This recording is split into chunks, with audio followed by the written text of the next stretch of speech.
Hi everyone, welcome to this week's episode of Forbes Flash. Thanks for tuning in. We announced our list of the highest paid YouTubers this week, and the top spot didn't go to a Paul brother. It went to Ryan. No last name available because Ryan is a 7-year-old.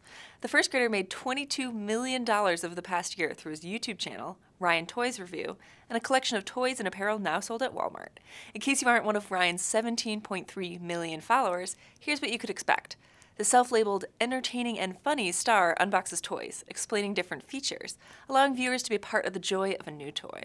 And if the joy of entrepreneurship fades for Ryan, he's got enough money and internet memories to live on forever. Next GenVest, the Generation Z financial advice company led by Forbes Under 30 Kelly Peeler, has been acquired by online lender Common Bond. The move comes as the student debt crisis continues to worsen. There are currently over 44 million Americans who together owe $1.5 trillion in student debt right now. Common Bond currently finances and refinances undergrad and graduate student loans, with an audience of millennials, but is looking to Next GenVest's Gen Z audience as the next growth opportunity. That audience has proved to have a desire for not just advice when it comes to finance, they want help executing.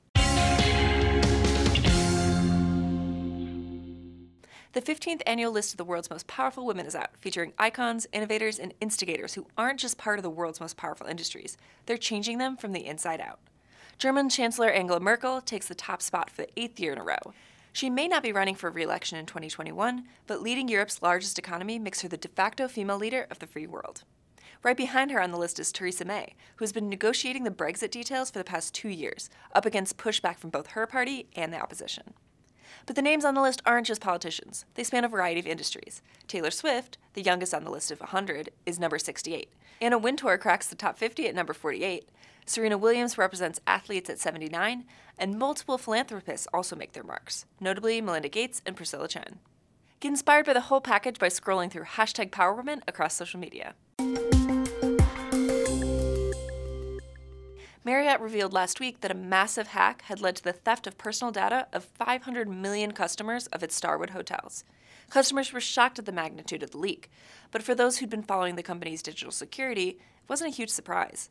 Before the 4-year-old breach was discovered, Marriott had at least one other previously unreported hack. Plus, there's evidence that Russian cybercriminals have breached Starwood web servers. As a result, Marriott's security is facing probes from multiple government bodies, including the New York Attorney General's office. They're also facing multiple class action lawsuits as a result of the mega breach, so we can expect a painful next few months ahead for the company. Here's a few stories you might have missed this past week. Congrats are in order for Drake and Ariana Grande, who are once again Spotify's most streamed artists of the year. The artists racked up billions of streams thanks to respective albums, Drake's Scorpion, which launched in June, and Grande's Sweetener, which came out in August. Drake also claimed Song of the Summer with God's Plan. SpaceX set records this week as they successfully launched an ambitious mission to deploy 64 satellites into Earth orbit. The company has now launched 19 rockets this year, the most ever for Elon Musk's company. Importantly, this week's launch marked the first time that one of SpaceX's first-stage boosters had successfully flown 3 times before, a major step in the company's goal of making their rockets reusable. The world slowed down for a day of mourning this week to honor the late George H.W. Bush, who died last week at the age of 94. So how does the world differ from the year he left office, back in 1993? A lot of ways. Social media didn't even exist, though you can now find an account, George H.W. Bush, a tribute site to the 41st president. And at the time of his presidency, there were 2 White House correspondents assigned to cover the goings-on in the executive branch. Now, of course, it's covered by significantly more outlets and journalists. But while the state of the world has changed, everyone took time to say goodbye this week to the senior Bush, who was seen as a patriot by many and a morally strong president by most.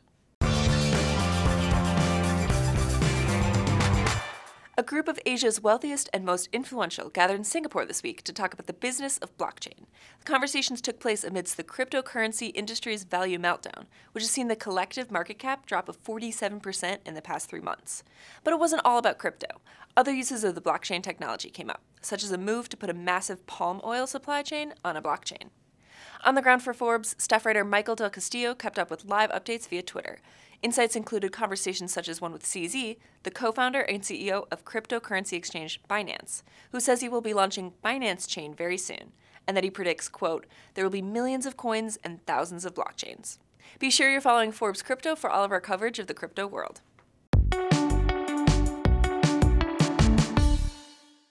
Thanks as always for joining us. Share your feedback using #Forbes Flash, and we'll see you next week. Tune in every Friday morning. Same time, same place.